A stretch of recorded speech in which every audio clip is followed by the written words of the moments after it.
Iya, masih bersama kami dalam Newsroom dan masih membahas terkait Undang-Undang KPK berlaku, perlukah Perpu dikeluarkan.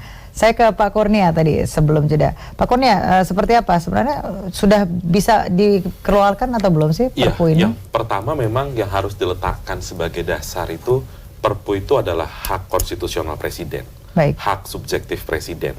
Jadi kalau ada pihak-pihak yang mengatakan Perpu ini akan dimakzulkan di DPR, itu 100% keliru gitu. Karena nantinya akan ada uji objektivitas di DPR. Nah, poin keduanya adalah dalam putusan MK tahun 2009 dijelaskan tentang hal-hal apa yang mendasari bisa mengeluarkan Perpu gitu loh. Misalnya yang pertama, demonstrasi sudah terjadi hampir di seluruh kota yang meneriakkan bahwa Undang-Undang KPK ini bermasalah, baik dari sisi formil, substansi, ataupun tidak ada keterlibatan KPK dalam proses pembahasan. Tadi Pak Fikar sempat membahas beberapa poin substansinya terkait Dewan Pengawas, SP3, pegawai KPK, seluruhnya aparatur sipil negara.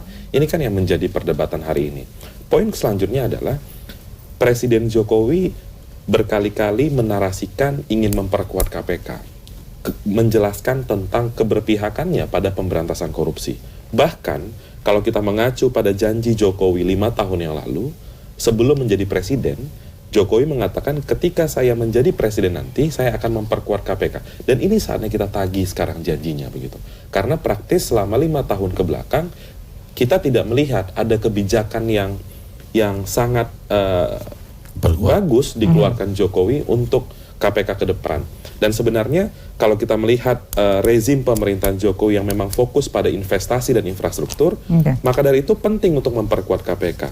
Sederhananya, bagaimana mungkin nanti Presiden mengundang investor untuk datang ke Indonesia untuk menanamkan modalnya, sementara di sisi yang lain tidak ada kepastian hukum terkait penguatan pemberantasan korupsi. Dan lain dari hal itu, memang kita sudah menjelaskan bahwa kalau Perpu tidak dikeluarkan Presiden, maka KPK akan shutdown. KPK akan mati suri. Segala persoalan tentang penindakan, misalnya tadi Pak Fikar menyinggung soal Dewan Pengawas, izin pro justisia, baik itu penyadapan, penggeledahan, penyitaan, harus melalui izin dari Dewan Pengawas. Jadi seakan terkesan bahwa KPK saat ini nantinya akan dipimpin oleh 10 orang, 5 komisioner KPK dan 5 orang Dewan Pengawas. Ini yang kita pandang krusial, yang harus menjadi fokus dari Presiden Jokowi. Baik, Pak Abdul Fikar, ini kan udah semenjak 1 minggu ya kurang lebih Undang-Undang KPK disahkan oleh DPR, kemudian diketahui juga Presiden belum menandatangani Undang-Undang KPK tersebut gitu. Dan ini secara hukumnya sendiri apabila sudah sebulan, let's say, tidak menandatangani, maka Undang-Undang ini akan berlaku secara sah dengan segala semuanya begitu Pak, tuntutannya dan sebagainya. Undang-Undang nomor 11 tahun 2012 ya, ada pasal berapa, 30 apa pasal berapa yang menyebutkan kalau satu undang-undang sudah sudah disahkan, diketuk di DPR, pembuat undang-undang itu DPR dan Presiden ya, DPR dan Presiden, maka setelah 30 hari meskipun tidak ditandatangani oleh Presiden, undang-undang itu tetap berlaku sebagai undang-undang. Nah, jadi artinya revisi Undang-Undang KPK yang dilakukan pada 17 September disahkan di DPR, ya dengan sendirinya dia tanggal 17 kemarin dia berlaku sebagai undang-undang. Bahkan dengan sendirinya dapat nomor, ya kalau nomornya nomor 19, ya nomor 19 tahun 2019. Nomor 19 tahun 2019. Nah, jadi sebenarnya dia sudah berlaku sebagai undang-undang. Nah, karena itu kalau misalnya ada alasannya, sekarang ada undang-undang yang dianggap oleh masyarakat ini tidak memenuhi rasa keadilan di dalam masyarakat gitu. Terutama perannya KPK itu sendiri. Ya ada banyak soal tadi Kurnia mengatakan ada soal Dewan Pengawas, soal independensi, dan soal SP3 dan segalanya. Tapi kalau menurut saya perubahan yang terbesar adalah perubahan paradigmatis yang melihat bahwa korupsi itu menjadi tindak pidana umum. Itu sebenarnya intinya. Nah, kalau dulu pada tahun 98 kita undang-undang korupsi itu menempatkan tindak pidana korupsi itu sebagai extraordinary crime. tindak pidana yang luar biasa. Sehingga dia dengan modus-modus yang dilakukan, cara-cara yang dilakukan begitu luar biasa. Sampai-sampai aparat pemberantas korupsi yang ada waktu itu kepolisian dan kejaksaan itu dianggap tidak berhasil. Karena itu harus dilahirkan KPK dengan cara-cara yang luar biasa. Nah, sekarang itu berbalik. Sekarang paradigma itu berubah gitu.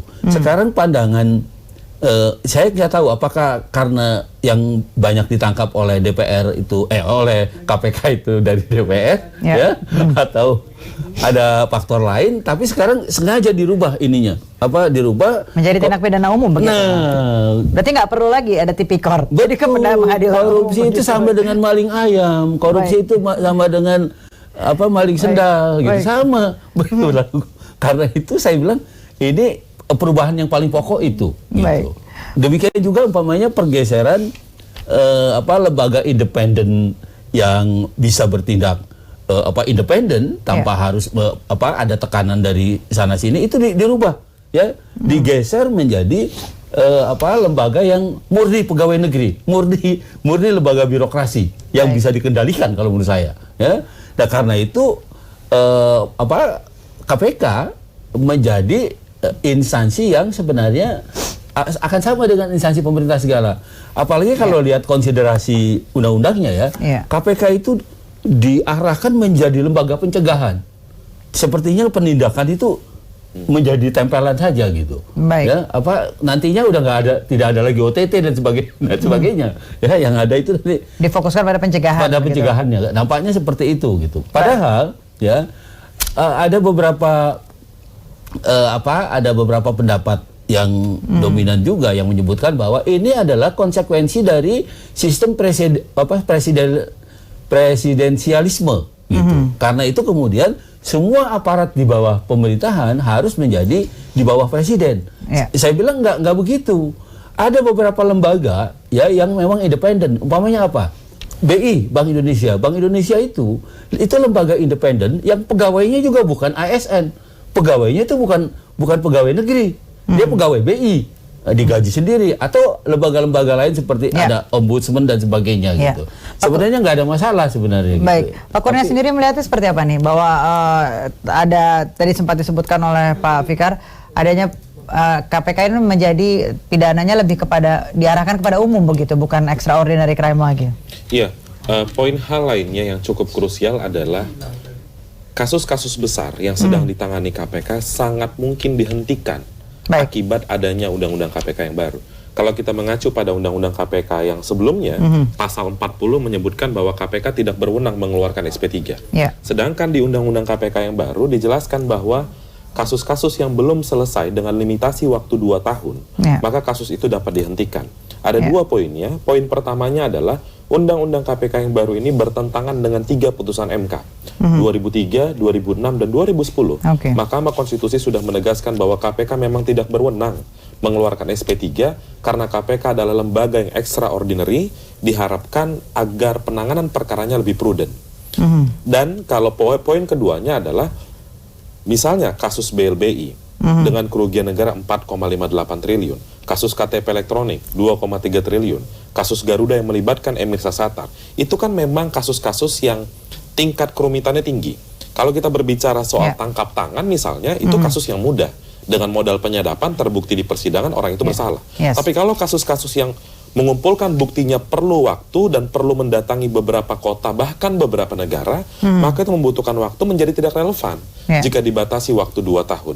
Maka dari itu kasus-kasus besar yang sedang ditangani oleh KPK kita khawatirkan memang ada grand design baik itu dari pemerintah ataupun DPR yang ingin mengembalikan pemberantasan korupsi ke jalur lambat begitu. Yang selama ini sudah masuk ke jalur cepat. Baik, kami harus jeda sejenak. Pemirsa jangan kemana-mana, tetap bersama kami di Newsroom.